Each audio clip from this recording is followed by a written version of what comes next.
ხალისე ის რა თქმა უნდა თავის ერასმუსის გაცვლით პროგრამებზე საუბრობს და აცნობენ ზოგადად რა ცხოვრება, რა კულტურა ევროპაში თუ ამერიკაში და ბავშვები აი ამ ყველაფერსაც სხვანაირად უსმენენ ძალიან ესე მოწონთ ეს ყველაფერი, ნუ კი ბევრი ჯერ არ შეხვედრია სიმართლე ვგითხრათ, თუმცა მზაობა არის იმისა, რომ გაცვლით პროგრამებზე იგავენ მათაც და აი ეს მოხალისეობის კულტურა რაც ჩვენ გვაქვს, ეგეც გვეხმარება იმაში, რომ ბავშვებმა დაინახონ, ანუ თავის გამოცდილების რო ყვებიან ბავშვები და თუ როგორი ცხოვრება იქ, თუ რა სიახლეებია და რა სიკეთეებია, ამ ყველაფერთან დაკავშირებით ძალიან მოწონთ ეს ყველაფერი და მათაც უჩნდებათ სურვილი, რომ გაცვლით პროგრამაში მიიღონ მონაწილეობა. და იმ სოფლებში რომშიც დადიხართ, მაგალითად უთქვამთ თუ არა, რომ აი ყავთ ვინმე ან მშვიდობის კორპუსის მოხალისე, ან VS-ის მოხალისე, ან უცხოელებთან რამდენად შეხება და გამოცდილება. ნუ ასე არ ვთქვამთ, თუმცა იყო შემთხვევები, როდესაც ბავშვებს ვთქვამთ, რომ აი ჩემი ნათესავია ნამყოფი გაცვლით პროგრამებზე და იმისგან იცოდნენ სიტყვაზე ეს ყველაფერის ინფორმაცია, თუმცა რა თქვენ ახსენეთ, მაგასთან დაკავშირებით ჯერ არ გქონია ეგეთი შემთხვევა, თუმცა იმედია გვექნება. მე ვფიქრობ, პირიქით ძალიან კარგია, რომ სწორედ ესე იგი სწორ ადგილებში მიდიხართ, რადგანაც არ არის ეს ინფორმაცია და ეს გამოცდილება იქ. ჩვენი გადაცემა დასასრულს უახლოვდება, მე დასასრულს მინდა რომ სიტყვა დათოს მივცე და მან ერთგვარად შეაჯამოს ყველაფერი ის, რაც აქ ითქვა, ამ პროექტთან დაკავშირებით სამომავლო გეგმებზე, ან ზოგადად რა უნდა იცოდნენ ახალგაზრდებმა თუ უნდათ მსგავსი პროექტის გაკეთება, თქვენი გამოცდილებიდან გამომდინარე. პირველ რიგში ალბათ რაც არის мотивация, რომ გქონდეთ мотивация და გქონდეთ რაღაცა სურვილი და რწმენა. ჩვენ ვინც ამ პროექტში ვართ შეკრებილები და ვინც ამ პროექტს ვაკეთებთ, ჩვენ გვაქვს ღრმა რწმენა, ძალიან დიდი რწმენა, რომ ჩვენი ქვეყნისთვის აუცილებელი არის, რომ იყოს ევროპული ოჯახის წევრი. ეს არის ის მუხტი და ის მოტივი, რაც გვამოძრაობს. ანუ აქ ნაკლებად არის რომ ფინანსური მოტივები, თავარი მოტივი არის აქ ეს რწმენა, мотивация, რაც ღირებულების და ფასეულობის ერთობები და ჩვენ აი რაც დიდი მუხტი, დიდი შემართებით დავდივართ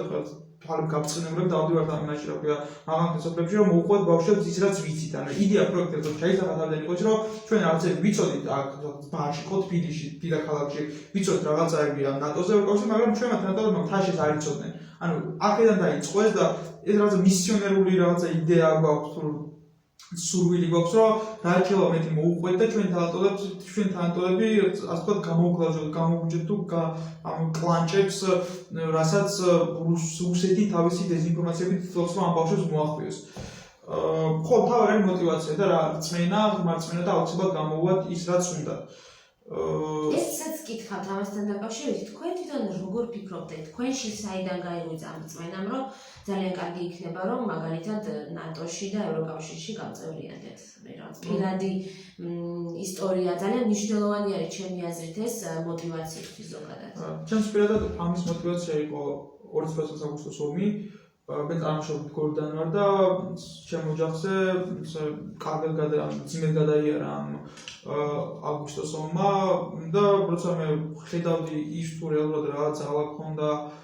რუსულ ტანკებს და ასე უნდა რა უნდა დამატ რომ ისინი კი არ ებრძოდნენ თუ მე ჯარისკაცებს რაღაცა თავდაცვის ძალებს ხო ჩვენ ქურთს ისინი ებრძოდნენ მოქალაქო არ ისინი ებრძოდნენ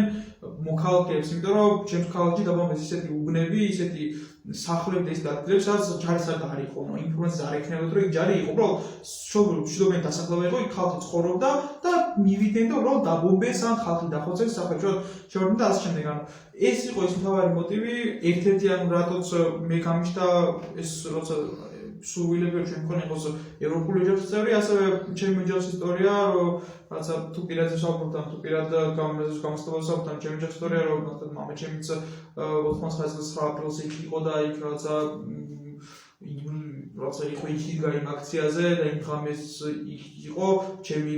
პაპა, დიდი პაპები, რომლებიც ასევე რაღაცა რა თქმა უნდა რუსული იმპერიას ებრძოდნენ და მგონია რაღაცა ამ ბრძოლის გაგრძელება არის ჩემ შემთხვევაში ამ შემთხვევაში ის რომ მინდა რომ საქართველოს ევროპული ოჯახის წევრი და მგონია რომ ამ ბრძოლის როგორ დაგვიგვინება იყოს იქნება ის რომ საქართველოს ნატოს და ევროკავშირის წევრი.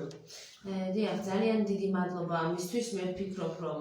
კი სწორედაც რომ ასეთი პირადი ისტორიები ძალიან მნიშვნელოვანია, რომ ახალგაზრდებს გაუზიაროთ და ის რომ 2008 წლის ომმა ძალიან თვალნათლივ დაანახა უკვე ჩვენს თაობას ბევრი რამ და უშუალოდ რაღაცებთან შეხების შესაძლებლობა მოგვცა და გამოცდილება და იმედი მაქვს თუმცა რომ ეს გამოცდილება სხვა თაობებს და არც ჩვენ თაობას არასდროს აღარ მოგვიწევს და აღარ განმეორდება. მადლობა თქვენ ალექსანდრე და დავით დღეს მორწყვევის ჩვენთან სტუმრობისთვის. მე კი 2 კვირით დაგემშვიდობებით დროებით.